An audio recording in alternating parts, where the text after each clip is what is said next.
Un terme à cette édition de l'information. Le rendez-vous du 20h s'achève. Nous vous disons merci de nous avoir suivis. Restez sur les programmes de Equinox Télévision. Mais d'abord, la deuxième partie de Equinox Soir avec Serge Alain Ontou et tous ses panélistes. Bonsoir Serge Alain.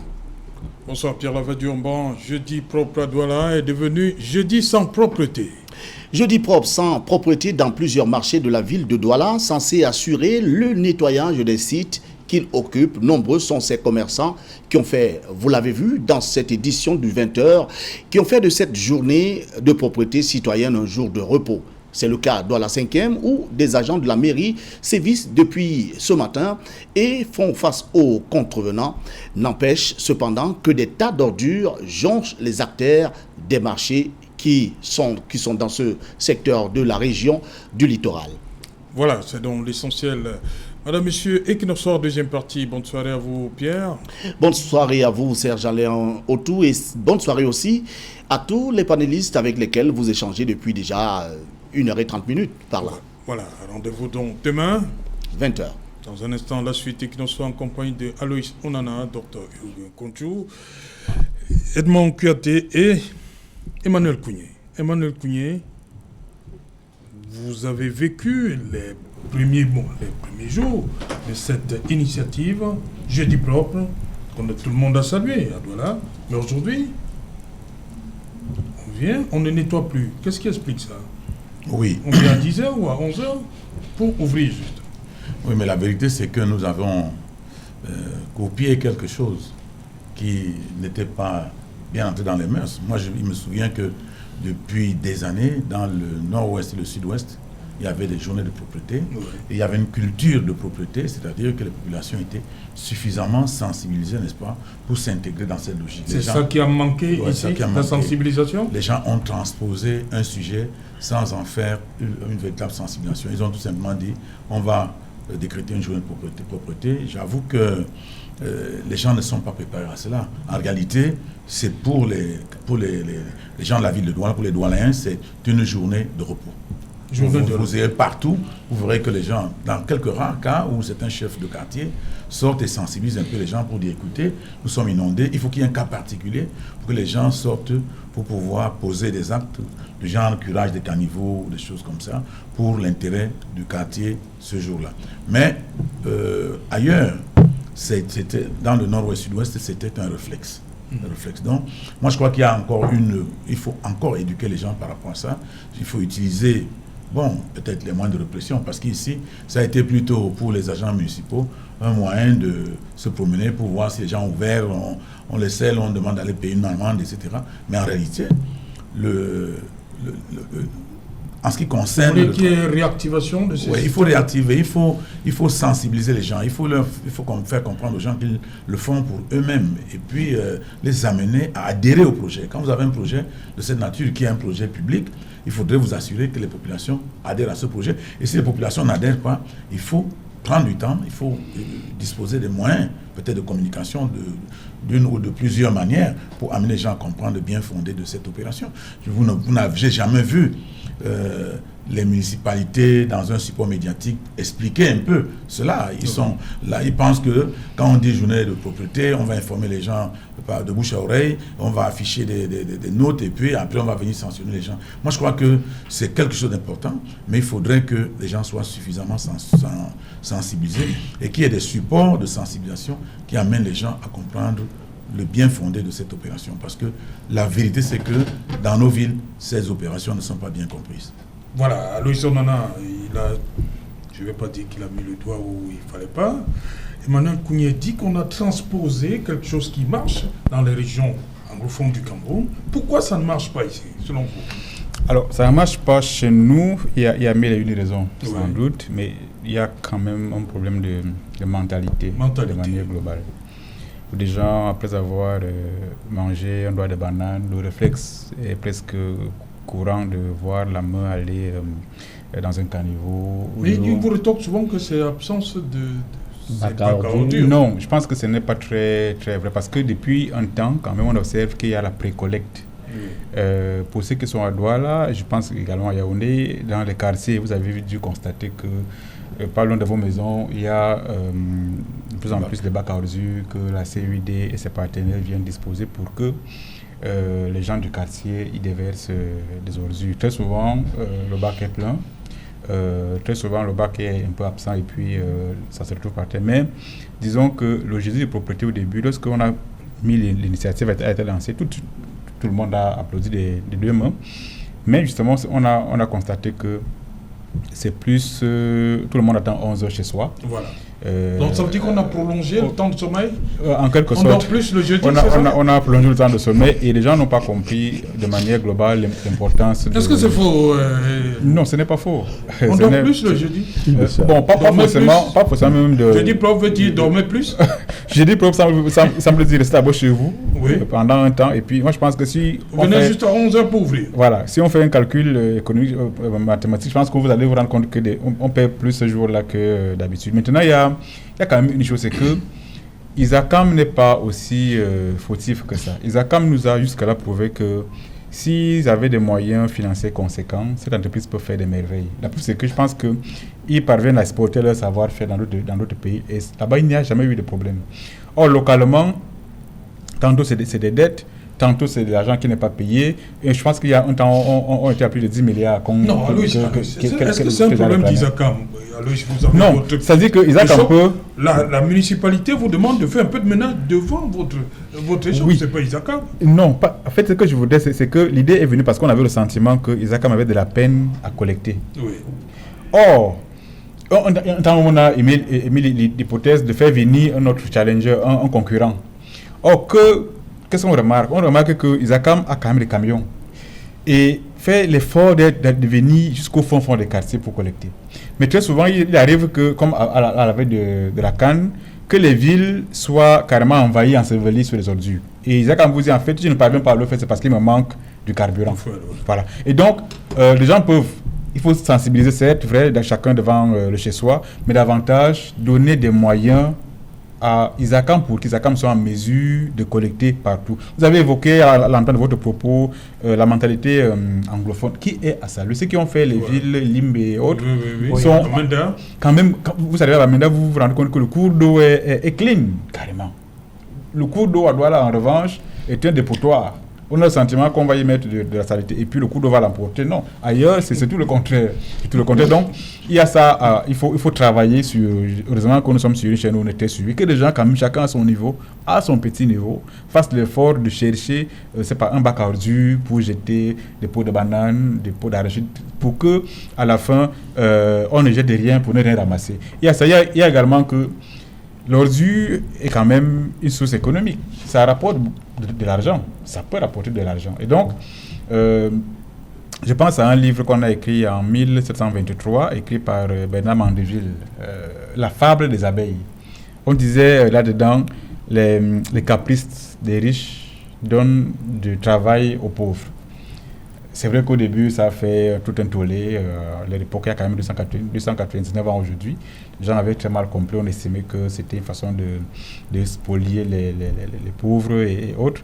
Mais je pense qu'on peut retourner l'affaire et mieux encore comprendre ça aujourd'hui. C'est qu'on peut quand même dire que l'un des caprices de nos hommes d'affaires peut consister à dire, voilà, comme il y a trop de saleté, je peux m'engager à investir de manière personnelle dans cet univers, à collecter des ordures. Je pense que dedans, il y a des financements verts.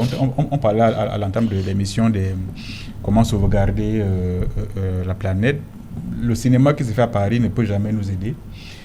C'est localement que chacun à son niveau peut faire quelque chose. Je pense donc que pour le cas d'espèces, les ordures, derrière les ordures se cache une mine d'or.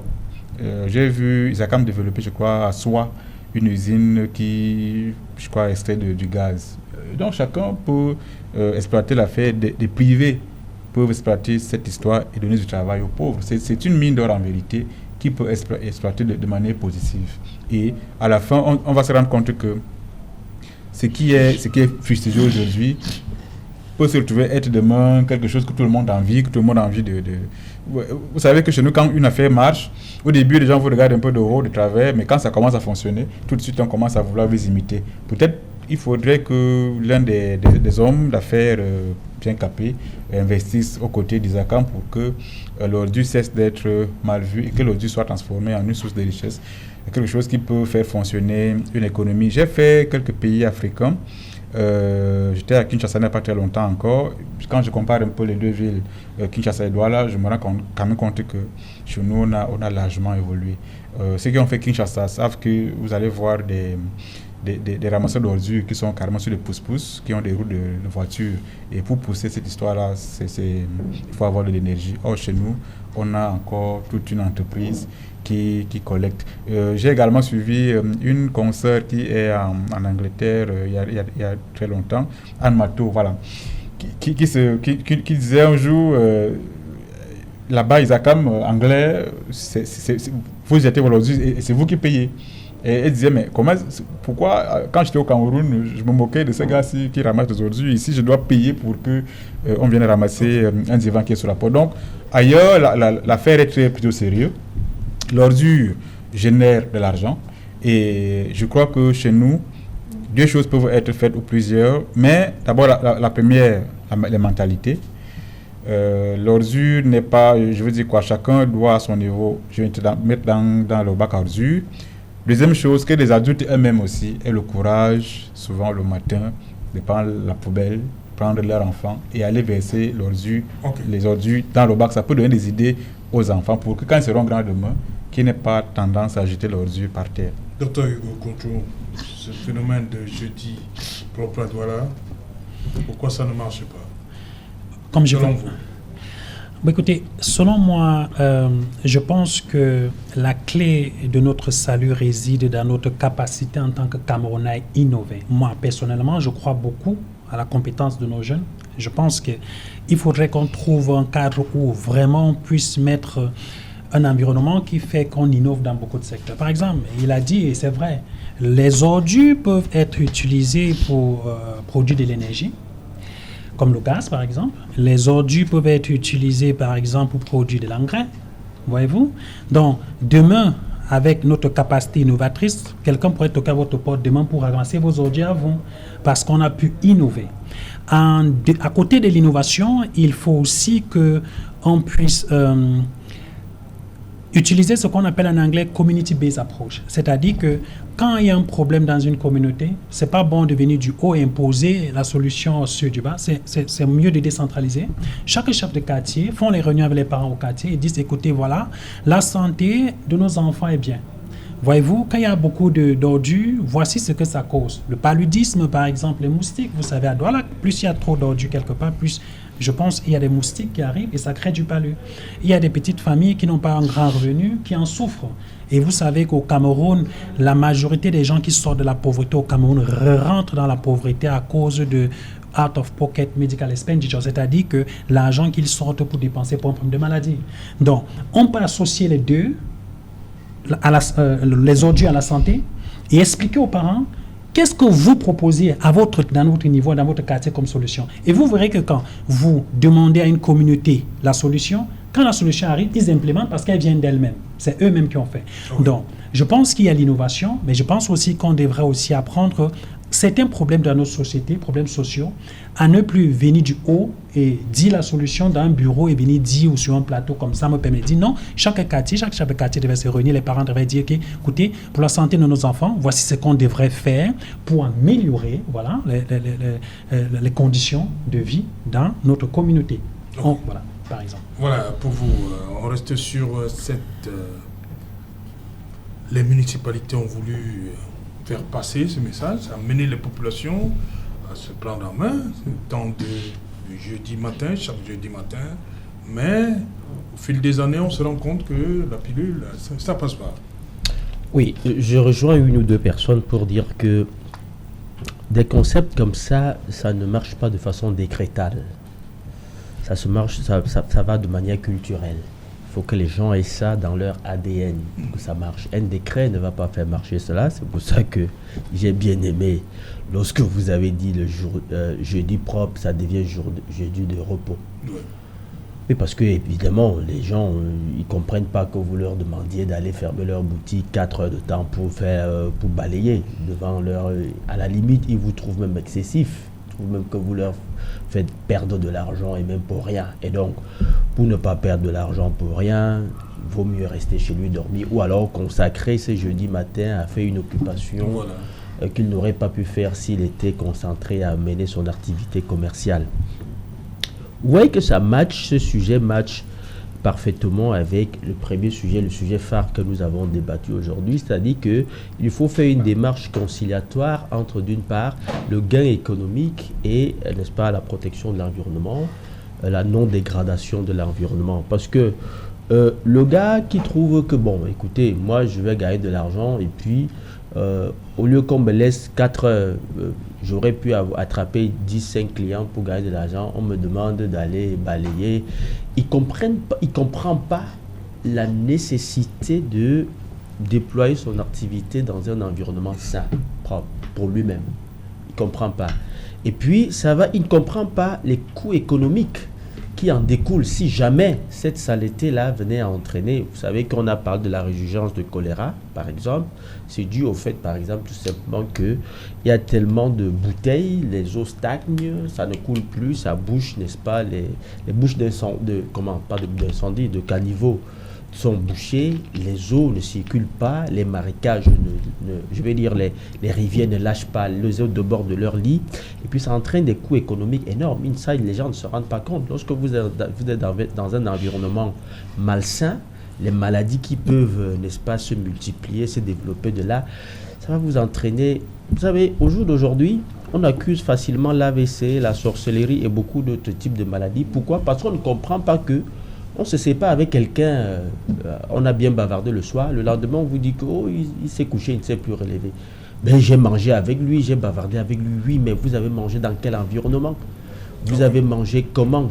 Et donc, il faudrait que les gens comprennent qu'il y a justement cette démarche conciliatoire qu'il faut faire pour réduire drastiquement le grand écart qu'il y a entre le gain économique et, n'est-ce pas, la protection de l'environnement. Okay. L'environnement dans lequel nous nous déployons doit être sain, tout simplement. Merci Edmond, merci à vous Emmanuel, merci Hugues, merci Aloïs. Voilà. Madame, Messieurs, nous sommes donc arrivés au terme de ce numéro Equinox Soir. Le dernier rendez-vous de la semaine, c'est demain à partir de 19h. Bonsoir, les populations de Douala, du jeudi plan.